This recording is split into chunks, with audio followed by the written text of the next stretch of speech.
Sociedade Digital. Salve, salve, habitantes da Sociedade Digital! Sejam todos muito bem-vindos ao programa mais tecnológico do seu rádio, da TV e também da internet. No programa de hoje, a gente fala sobre blockchain e esporte. A gente está muito acostumado a ver blockchain associada às criptos.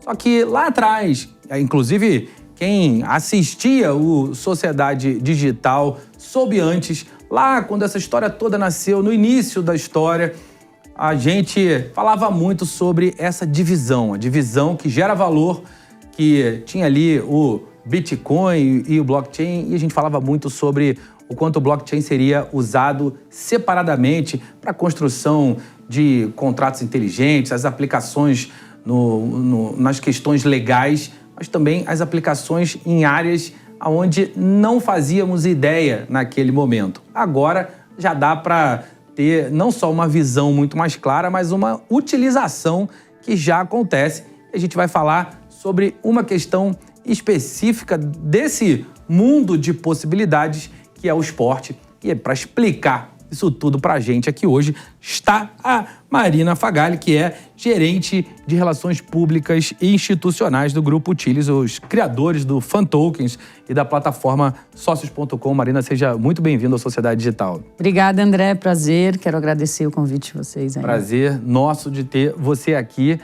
Vou começar te pedindo essa história para quem não entende nada do assunto, bastante complexa. Para quem entende, já dá para ter ali uma noção um pouco melhor, mas ainda assim precisa de explicações. Eu quero um pano de fundo de como a tecnologia vai ser usada, quais são as razões, as principais aplicações, como a gente vai começar. Vamos olhar lá para o cenário geral. Tá. Bom, a Utilis completou recentemente, 5 anos. Na verdade, o nosso principal produto, que são os FanTokens, completaram 5 anos. O Grupo Utilis já existe desde 2018, então estamos aí caminhando para o 6º ano de empresa. A ideia inicial foi exatamente criar uma plataforma, uma infraestrutura de inovação e tecnologia de ponta. Então, hoje, a gente entende tecnologia blockchain e Web3 como sendo o que tem de mais novo mesmo dentro desse cenário, e, ao mesmo tempo, transformar a relação das organizações, das instituições esportivas e dos seus fãs através dessa tecnologia. A gente entende que hoje, e eu acredito que aqui no programa vocês devem abordar muito como a tecnologia já transformou muitos setores, isso já é muito sólido, O esporte ainda é um setor que tem caminhado a passos um pouco mais lentos dentro da inovação. Quando a gente fala de inovação e tecnologia no esporte, é muito comum a gente falar de equipamentos, vestuário, isso já é bastante desenvolvido. A gente fala de inovação nas estruturas, a gente fala de inovação na produção de conteúdo do esporte. Mas no relacionamento entre o esporte e o fã, em que ainda existe uma carência muito grande do fã, falta bastante dessa tecnologia, E aí a gente identificou essa oportunidade como uma porta de entrada para construir essa comunidade de fãs dentro de um ambiente já de Web3 e blockchain. Com isso, além de tudo, a gente acaba iniciando um processo de geração de valor para os clubes em outros aspectos também. Então, para além do FanToken, que é a principal interação, o criptoativo dos clubes junto com os seus fãs, a gente tem toda essa infraestrutura de blockchain que oferece programabilidade, rastreabilidade, transparência, interoperabilidade entre sistemas. Então, isso pode gerar mais eficiência para tudo que o clube também faz, que de alguma forma está hospedado dentro de um ambiente de tecnologia. E o que o blockchain vai entregar nesse caso, o que ele vai facilitar, que seria diferente se nós estivéssemos implementando algo como um FanToken ou tentando dar esses benefícios sem essa tecnologia? Eu acho que as duas principais palavras aqui seria interoperabilidade e programabilidade, A programabilidade é o que a gente garante através dos contratos inteligentes que você trouxe no começo da sua fala.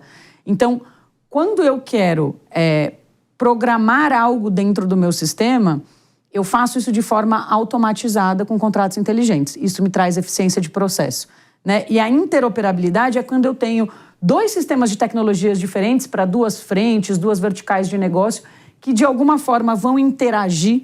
E hoje, dentro de um ambiente de Web 2, fora da blockchain, você precisa criar um desenvolvimento, integração de API, troca de base de dados, e aí a gente esbarra em LGPD, né, que é a Lei de Proteção do Uso dos Dados. Então, a blockchain, ela permite o quê? Que todos esses elementos estejam hospedados dentro de um único ambiente, dentro de um banco de dados comum. Então, eles conseguem interoperar esses sistemas sem precisar de desenvolver uma nova tecnologia, de integrar tudo isso. Então, também traz mais eficiência, traz mais facilidade. Quer um exemplo que ainda não acontece, mas é bastante possível a gente vislumbrar no futuro? Tiqueteira de estádio. Então, hoje, aqui no Brasil, a gente não tem tanto o hábito de season ticket, né, de temporada. Mas lá na Europa, por exemplo, já é bastante comum. Você vai lá no seu clube e você compra o ingresso para a temporada inteira, para todos os jogos do seu clube. Quando você compra esse ingresso, se for dentro dessa, quando não há tecnologia blockchain, você vai conseguir acessar toda a tiqueteira que o clube tenha algum tipo de vínculo. Agora, se são tiqueteiras com sistemas diferentes, então, vou usar um clube aqui de São Paulo, né? O próprio São Paulo. Você é fã do São Paulo, você consegue acessar o Morumbi, que é o estádio do clube, então ele detém todo o controle ali do sistema. Mas quando o São Paulo joga no Nordeste, contra o Bahia, lá na Arena Fonte Nova, a tiqueteira é da Arena Fonte Nova, não é nem do Bahia, né? É da Arena Fonte Nova. Como é que o ingresso que você comprou do São Paulo, que gerou receita para o São Paulo, vai operar num sistema terceiro, né? Agora, se todas as tiqueteiras de todos os estádios operassem no mesmo código, que é o código dessa blockchain, simplesmente você escreve um contrato inteligente. Você programa ali, olha, se todos os ingressos comprados pelo fã do São Paulo, né, forem de temporada, eles devem entrar em todos os jogos de São Paulo, independente de qual seja o mandante. Então, você consegue programar isso com mais facilidade e interoperar tanto o sistema da tiqueteira do Morumbi quanto o sistema da tiqueteira da Arena Fonte Nova. Isso facilita muito, né? Inclusive, esse lugar que a gente fala muito de globalização. Hoje você tem pessoas que viajam, que vão, seguem seus clubes, ou que até aqui no Brasil a gente tem muita gente que torce para clube de fora. Como é que eu interajo com esse clube? Então, eu acho que a gente começa a criar possibilidades nesse caminho. E até que ponto a gente ainda precisa caminhar para que isso tenha escala de fato? Olha, bastante. Eu acho que a gente está só começando, né? Pensa, os fan tokens são um produto que acabou de comemorar 5 anos. O Grupo Tilis tem 6 anos e é a primeira blockchain desenvolvida para o setor esportivo, né? Então, foi o primeiro passo desse setor dentro desse ambiente de inovação. Quanto tempo levou a adoção da internet, né? Ou mesmo cripto. O Bitcoin foi criado em 2009. E a gente está vendo agora, em 2024, o que eles chamam de all times high, né? Que é o grande hype do Bitcoin, com possibilidade de bastante crescimento. Então, existe uma curva de adoção entre você tem um hype, aí você tem uma certa desilusão, isso chega num platô, muitas coisas... inovação também funciona muito nesse modelo de teste e aprendizado, né? Então, tem muita coisa sendo testada. Se você perguntar para mim hoje quais são as aplicabilidades que você enxerga para o futuro, poxa, eu acho tão difícil responder essa pergunta, porque, na verdade, há 5 anos atrás, quem é que imaginou que o Pix ia ser o que é hoje, por exemplo, né? Falar do Pix que está aí em alta. Eu pensei nisso. Agora, tem um movimento que é interessante de acompanhar, que são as novas formas de receita, essa aproximação, quando um clube ele usa blockchain ou começa a criar elementos tecnológicos para aumentar o alcance da sua própria existência, ele também começa a gerar mais formas de receita.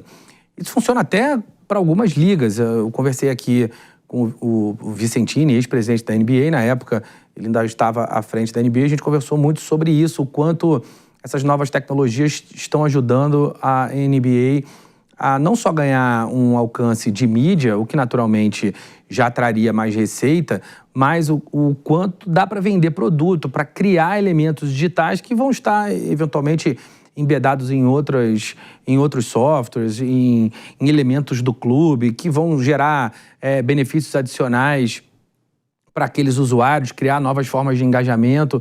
Quando você enxerga iniciativas de blockchain impactando no faturamento dos clubes? Olha, bastante. E eu vou te falar bastante por duas características. Uma que é amplamente debatida e uma que é pouco falada.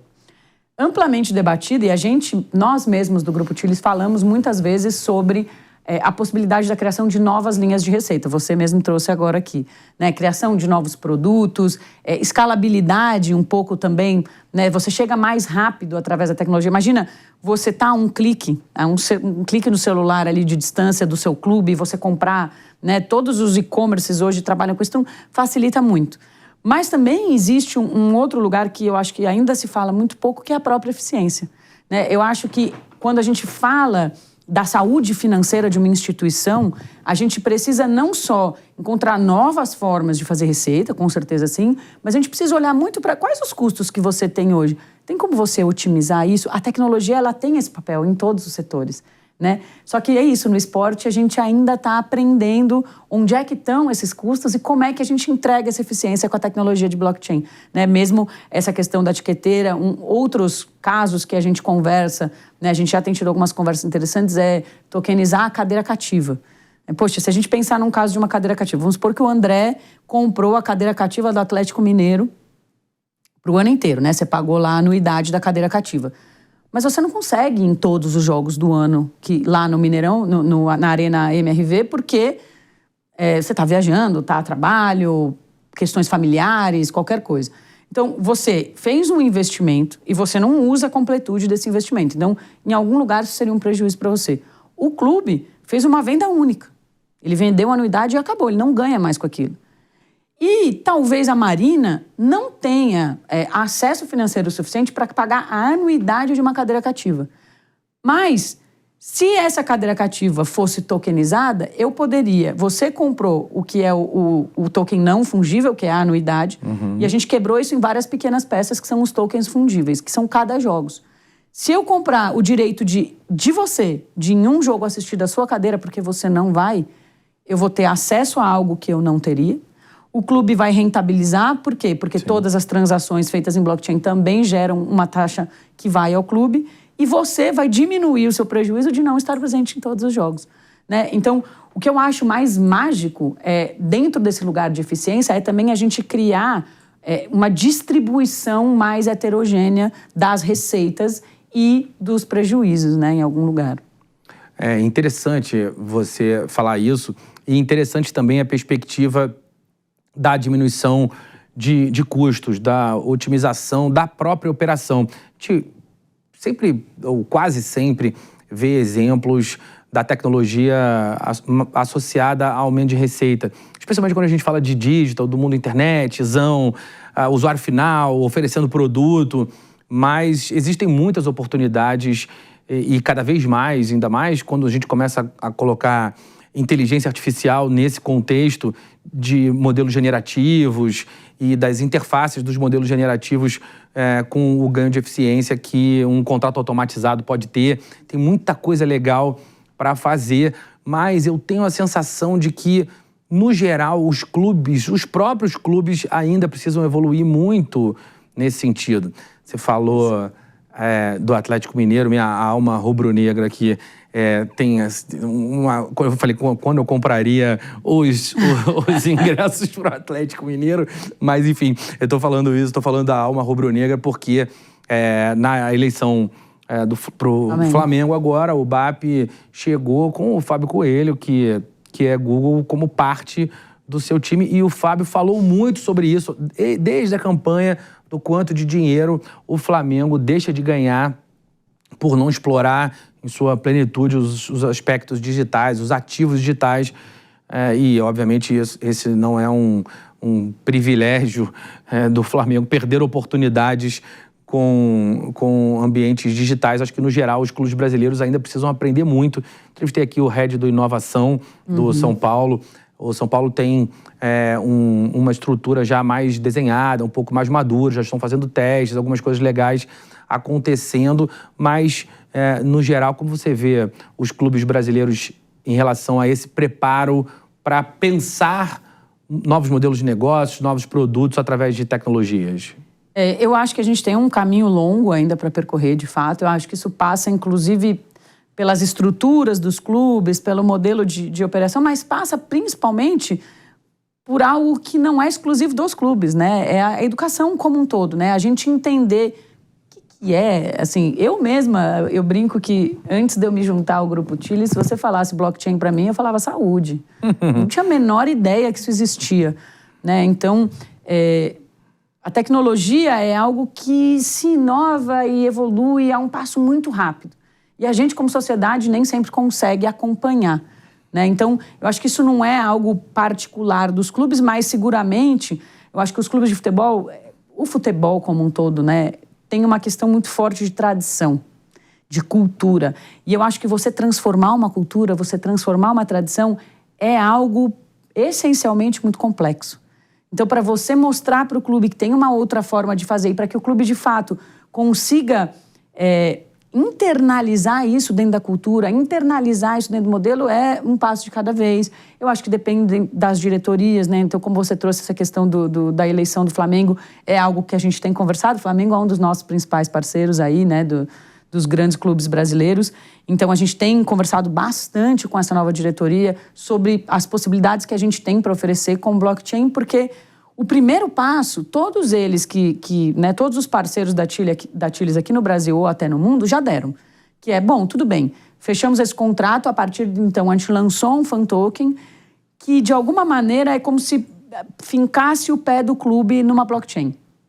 Eles já têm a base, eles já têm a infraestrutura. Agora, eles precisam entender quais são os problemas, onde estão custos ineficientes que a gente poderia otimizar. Será que você está desenvolvendo hoje todo um aplicativo ou um sistema de e-commerce e esse sistema não conversa com o que você tem na operação de jogo ou não conversa com as embaixadas e consulados de torcedores que estão por todo o mundo? A gente vive um mundo global.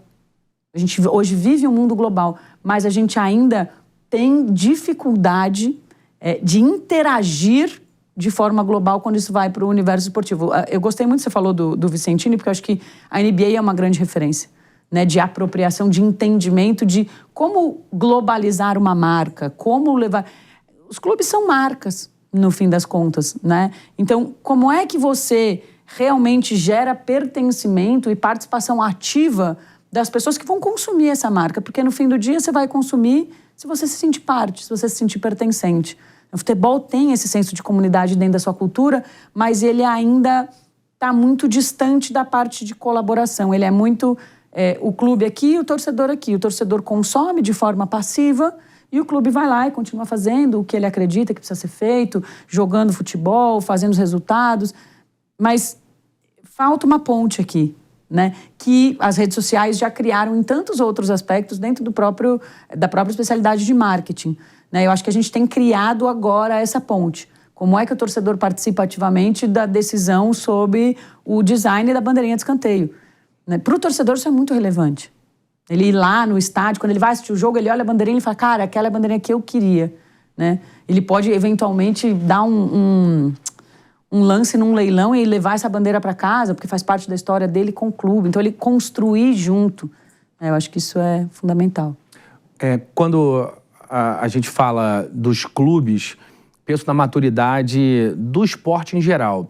E aí você deu o exemplo da NBA, em função do que eu falei sobre o Vicentini, acho que ele tem uma visão boa, a NBA tem uma visão interessante sobre esse processo, inclusive dos ativos digitais, com um app já bastante bem estruturado, narrações específicas para torcedores de clube. Tem algumas coisas ali que já são alguns passos em relação à personalização da experiência e ao uso de recursos tecnológicos para aumentar o teu engajamento com aquele esporte.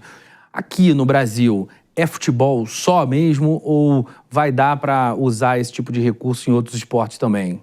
Olha, eu acho que dá para usar em todos os esportes que a gente quiser. Sim, né? Mas não na teoria, assim, na prática mesmo. Na prática, não, sim. Hoje, o Grupo Tilis tem parceria, em grande maioria, com clubes de futebol, mas a gente tem ativos de outras modalidades. Então, aqui no Brasil, a gente tem o MBR, por exemplo, que é a primeira equipe de esportes do Brasil, né? Que venceu campeonatos de Counter-Strike, de Valorant, que é uma modalidade nova, que nasceu com a evolução da tecnologia, é uma modalidade nativa digital, mas também ainda está se apropriando desse lugar da blockchain. A gente teve, eu acho que, se não me engano, parceria já com ATP, Fórmula 1, UFC. Então, esses são lugares reais. Eu acho que todo o setor esportivo, independente da modalidade, tem potencial de uso. Tá? O que a gente tem hoje, na prática, é um pouco mais enxuto, porque também a gente precisa conseguir desenvolver de forma sólida para daí crescer. Né? E aí o futebol foi uma aposta do grupo, principalmente por esse caráter de muito mainstream, muita hype de cultura. Né? Então a gente atinge muitas pessoas ao mesmo tempo. Eu acho que foi num momento muito oportuno, em que o cripto também estava ali crescendo muito no cenário, né, do entendimento comum. Mas eu tendo a dizer o seguinte... existe o entendimento da sociedade sobre cripto antes e depois de fan token. Muita gente nunca tinha... ouviu falar de Bitcoin, mas só, e ouviu falar de fan token, mas não tinha nenhuma interação com esse universo. E foi comprar o fan token não porque entendia de cripto, e não porque entendia de tecnologia, mas que é apaixonado pelo clube dele. O que o clube dele lançar, ele vai comprar. Né? É uma camisa nova? Eu vou comprar. É uma caneca? Eu vou comprar. É um ativo digital? Eu vou comprar também. Com a vantagem de que esse ativo digital ele não se deteriora, né? Ele tem no máximo uma flutuação de preço natural, mas você pode manter ele ali para sempre. Se um belo dia você acordar e ele tiver valorizado igual o Bitcoin, que do nada bateu, né, $100 mil, quanto de gente não reativou carteira que nem lembrava que tinha? O fan token pode acontecer a mesma coisa. Sim. Mas, para além disso, vai ter utilidade. Né? Então, de repente, você descobre que você tem um fan token que daqui 10 anos vai te dar acesso exclusivo a uma hospitalidade do clube. Não sei, claro. Né? Criando aqui algumas conjecturas. Sabe, eu gosto muito de um estudo do professor Thomas Malone, do Centro de Inteligência Coletiva do MIT, onde ele fala que engajamento é uma equação onde você mexe com 3 variáveis, amor, dinheiro e glória. Ou a pessoa gosta daquela empresa, ou aquela empresa dá algum tipo de benefício financeiro pelo engajamento, ou dá status, algum tipo de benefício social. Nesse caso, há a possibilidade de trabalhar esses 3 pilares, porque o torcedor é um apaixonado por definição, porque através de contratos inteligentes e dos modelos tokenizados, você consegue dar benefícios financeiros para quem já está envolvido no processo. Então, você tem ali uma justificativa para que ele tenha esse engajamento. E dá status, o que também é uma informação, uma forma relevante quando a gente fala de torcedor. Ele quer se diferenciar, ele quer ser mais torcedor, mais apaixonado do que o do lado. E essas provas de amor que o torcedor vai dando para o clube, elas podem ser capitalizadas pelo clube num ecossistema que pode ser muito proveitoso para todo mundo mesmo. Perfeito. Um ponto fundamental para que isso aconteça é governo, né? O quanto a gente já conseguiu avançar em termos de regulamentação, aonde estão as regras e normas que regem essa história toda? Não, muito bom. Eu adoro falar sobre isso, né? Eu cuido muito dessa parte regulatória, então até daqui a pouco eu vou para um evento com o Banco Central. Eu acho que a gente está caminhando, mas quando a gente fala de fan token, quando a gente fala dessa aplicabilidade de contratos inteligentes no setor esportivo, a gente está um pouquinho mais distante ainda. Por quê? Porque o processo regulatório, ele está começando onde o cripto está mais difundido, que é inegável, que é o sistema financeiro. Né? Então, a gente fala de Banco Central, fala de DREX. Então, hoje, toda a parte legislativa olha muito mais para desses 3 benefícios até que você falou, para os ganhos financeiros, né? Como é que vai funcionar isso? Né? Como é que vai funcionar essa troca? As pessoas correm riscos financeiros, porque quando você fala de perfil de investidor, né, você tem que entender, poxa, ele tem consciência que ele pode perder o dinheiro dele, ganhar, que o mercado tem uma lógica particular. Então, eu entendo que hoje, regulatoriamente falando, a gente está... No mundo, o Brasil assume uma posição de muito protagonismo. A gente tem uma regulação bastante favorável à adoção de cripto, à adoção da tecnologia blockchain, mas ela ainda tem um recorte bastante focado na operação financeira. Tá? Então, na inovação do que hoje a gente tem como sistema financeiro. Eu entendo, e pelas conversas que eu já tive em Brasília, né, com tanto algumas pessoas do Legislativo como algumas pessoas do Executivo, esse seria um segundo passo. Eles sabem que isso existe, eles entendem, a gente conversa sobre, como é que a gente vai regular isso? Como é que a gente vai trabalhar para garantir segurança jurídica, seja para as empresas, né? Porque eu acho que quando você tokeniza o relacionamento de um fã, que é também um potencial consumidor de outras marcas que se associam com esse clube, como é que eu vou garantir segurança jurídica para essa empresa investir nisso? Como é que eu vou garantir segurança jurídica para o torcedor, para o usuário, né? E como eu vou de fato, poder ser fiscalizado e regulado pelo governo. Então, a gente tem conversado, eles sabem que isso existe. Hoje, no entendimento da CVM, como o Fan Token, apesar de poder oferecer benefícios financeiros, ele não tem essa finalidade na sua essência, ele foi criado para a utilidade, né? Para eu entregar para os torcedores benefícios que não necessariamente financeiros, benefícios que vinculem mais essa questão da paixão e do status. Então, no entendimento da CVM e pelo marco regulatório 14478 da Lei de Criptoativos hoje, os fan tokens não são enquadrados como passíveis dessa legislação. Tá? Eles estão num lado meio que à parte. Em algum momento eles vão se correlacionar. Mas nesse momento, a gente ainda está entendendo como regular o que é ativo financeiro, por essência, para daí falar desses colaterais, né? E o que você imagina de próximos passos para a expansão da tecnologia aqui no Brasil?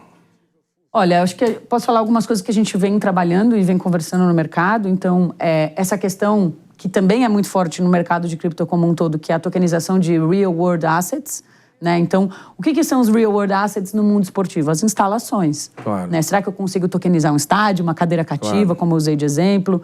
Né? Os próprios ingressos. A gente tem um case que não é da Tilis, né? Mas é de um parceiro nosso que é a Lumix, fez junto com a Simpla, que tokenizou, já tem alguns ingressos, tokenizou especificamente o ingresso de um São Paulo e Flamengo. Né? O ingresso, ele é, por essência, um token não fungível. Né? Mas se a gente conseguir colocar isso numa cadeia rastreável, que gere receita recorrente para os clubes, então, poxa, eu tenho um mercado secundário que já opera, ele já existe. Só que hoje o clube não capitaliza nesse mercado secundário.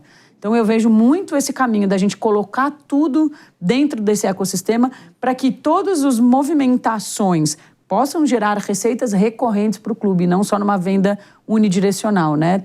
Tanto no relacionamento quanto no processo de gestão financeira, você tem algo que é mais circular, que é retroalimentável.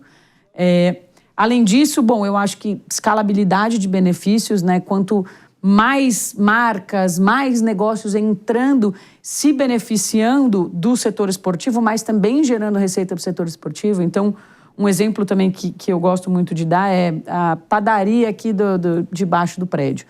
Essa padaria, ela tem um público cativo de torcedores do Corinthians, né? Que vai lá, todo jogo, ela percebe que há um aumento de movimento dela com os torcedores do Corinthians. E ela gostaria de fazer uma ação específica para esses torcedores. Só que ela não consegue patrocinar o Corinthians e ter direitos de patrocinador sobre o uso da marca do Corinthians, claro, porque isso é milionário, claro, e só grandes empresas conseguem participar. Se a gente estivesse operando já num lugar em que a blockchain é muito mais disseminada e essa padaria não tem os milhões para patrocinar o Corinthians, mas tem o sistema de blockchain integrado no seu sistema de pagamento, ela poderia fazer uma campanha para os holders de fan token do Corinthians, por exemplo, terem desconto em dias de jogo do Corinthians, nessa padaria. Isso não iria ferir ao clube, como parece, porque ela não está fazendo um uso indevido da marca. O fan token, ele é um produto oficial do clube, ele não é um produto licenciado, né? Ele é do clube. Então, ela ia gerar uma demanda pela compra desse produto, então ela gera receita para o clube.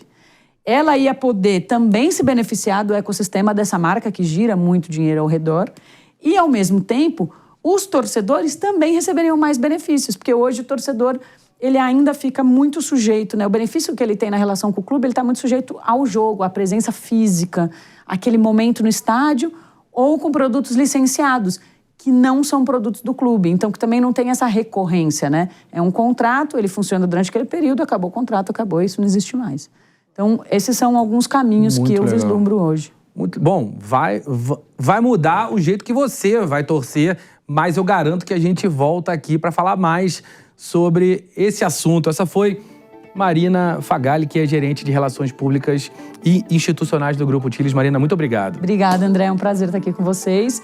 E espero que a gente volte para contar mais coisas legais aí dos Vamos voltar, Fantokens. sem dúvida nenhuma, já está feito o convite. Semana que vem a gente se encontra por aqui e segue desvendando os mistérios da nossa sociedade cada vez mais digital. Um abraço para você que nos ouve ver. Tchau, tchau. Tchau, tchau, obrigada. Esse assunto é...